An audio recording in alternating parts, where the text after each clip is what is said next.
Kota Tasikmalaya menawarkan potensi yang beragam, mulai dari peninggalan sejarah, keanekaragaman budaya, kuliner, dan berbagai potensi wisata lainnya. Peran penting kepariwisataan Kota Tasikmalaya di tingkat daerah maupun regional atau provinsi tidak terlepas dari potensi kesenian yang dimilikinya. Kesenian-kesenian yang ada di Kota Tasikmalaya sangatlah beragam. Kesenian tersebut tidak terlepas dari kesenian make up yang berfungsi untuk mengekspresikan karakter yang diinginkan. Namun, pada saat ini, sektor pariwisata terkena dampak COVID-19 yang menyebabkan turunnya peminat sektor pariwisata. Maka dari itu, melalui Direktorat Jenderal Pendidikan Vokasi, Kementerian Pendidikan, Kebudayaan, Riset dan Teknologi Republik Indonesia mengusung Program Pendidikan Kecakapan Kerja 2021. Program ini adalah program bantuan untuk menyiapkan sumber daya manusia yang terampil, berkarakter, dan berdaya saing serta memiliki kemampuan berinovasi. Halo sahabat vokasi, kali ini saya sedang berbincang dengan Ketua LKP Yunita yang ada di Kota Tasikmalaya. Saat ini saya sedang bersama beliau. Saya ingin menyapa dulu beliau ya. Assalamualaikum warahmatullahi wabarakatuh, Ibu. Waalaikumsalam warahmatullahi wabarakatuh. Apa kabar?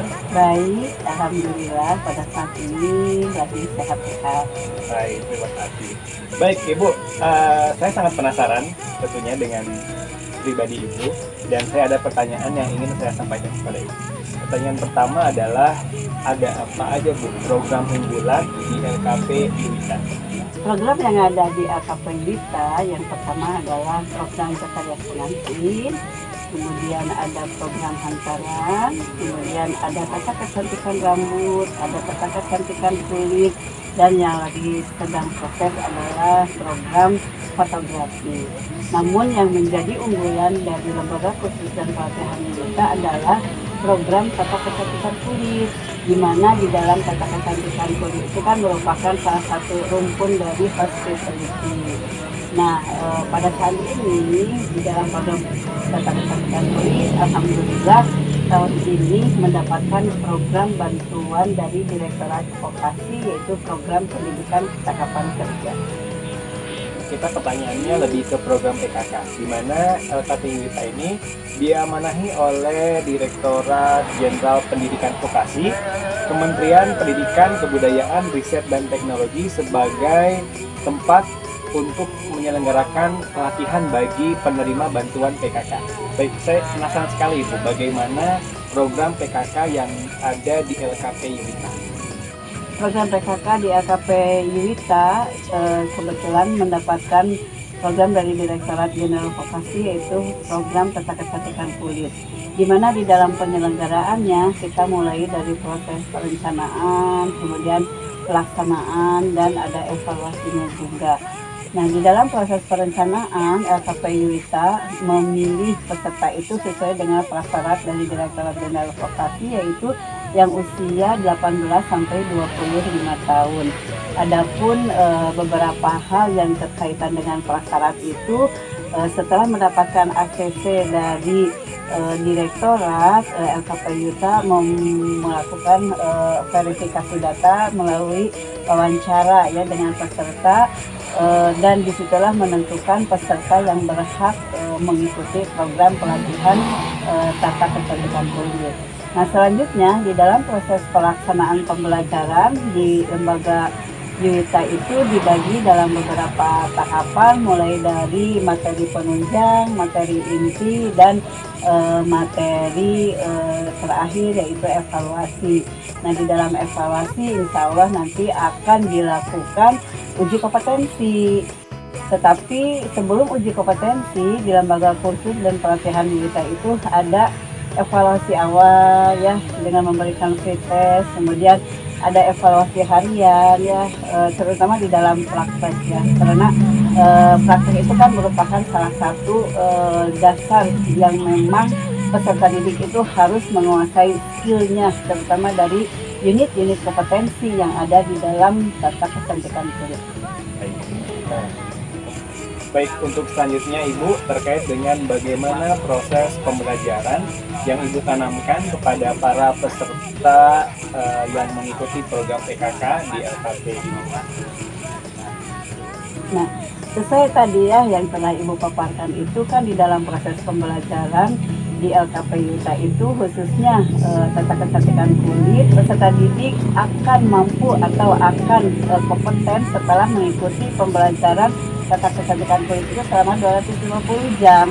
Nah, di dalam 250 jam itu kan dibagi-bagi, ada materi awal yaitu sebagai penunjang ya, ada materi tentang sanitasi ya, kemudian ada etika jabatan, kemudian ada motivasi ya, kemudian ada komunikasi efektif. Karena itulah hal-hal yang akan menjadikan salah satu bekal bagi peserta didik selain mendapatkan kompetensi hard skill juga harus dibarengi dengan soft skill-nya. Jadi itulah merupakan salah satu penunjang di dalam pembelajaran tata kecantikan kulit. Nah, di dalam proses pembelajarannya harus mengerti materi inti ya, karena di sini materi inti itu kan menjadikan dasar bagi peserta didik untuk nanti terjun ke lapangan ya, khususnya ke dunia kerja. Karena itu merupakan output daripada proses pembelajaran. Maka di dalam pembelajarannya juga kan ada pemagangan. Nah, peserta didik itu kan dimagangkan selama 50 jam yaitu di RSB dan di Nusa Indah. Salah satu dunia usaha atau dunia industri yang telah MOU dengan lembaga khusus Yuta. Sedangkan nanti dievaluasi mereka diuji kompetensikan yaitu dengan uji kompetensi dari lembaga sertifikasi kompetensi yang nantinya itu akan menjadi hasil tolak ukur apakah dia kompeten atau tidak selama proses pembelajaran di lembaga khusus kita. Nah, selanjutnya output ya atau outcome dari pembelajaran yang diberikan dalam program tata kecantikan kulit, outcome-nya itu mereka bekerja di dunia usaha dan di dunia industri yang nantinya akan memberikan penghasilan sebagai bekal mereka untuk menjadi mandiri. Alasan saya turun ke bisnis perawatan wajah ini karena setelah mengikuti pelatihan kecantikan kulit di LKP Yuta itu saya menimbang-nimbang, saya berpikir ternyata menyenangkan juga melakukan sesuatu untuk orang lain. Makanya akhirnya saya membuka Rumah Cantik Amaira yang saya buka di rumah saya sendiri. Jadi memang konsepnya saya membuka bisnis ini homey, jadi lebih rumah tidak formal gitu. Jadi orang bisa santai aja merawat wajah di rumah saya gitu. Perawatan wajah di Amaira ini saya kombinasikan dengan dengan energi diri atau yang lebih disebut dengan aura. Sesudah kursus di LKP Yuta, kemudian saya mengembangkan ilmu yang didapat dari LKP Yuta untuk membuka usaha sendiri, untuk mandiri. Selain menjadi instruktur, juga saya membuka wedding organizer. Alhamdulillah dalam waktu 3 tahun usaha saya sudah seperti ini, sudah bisa menjalankan usaha wedding ini dari nol sampai seperti ini.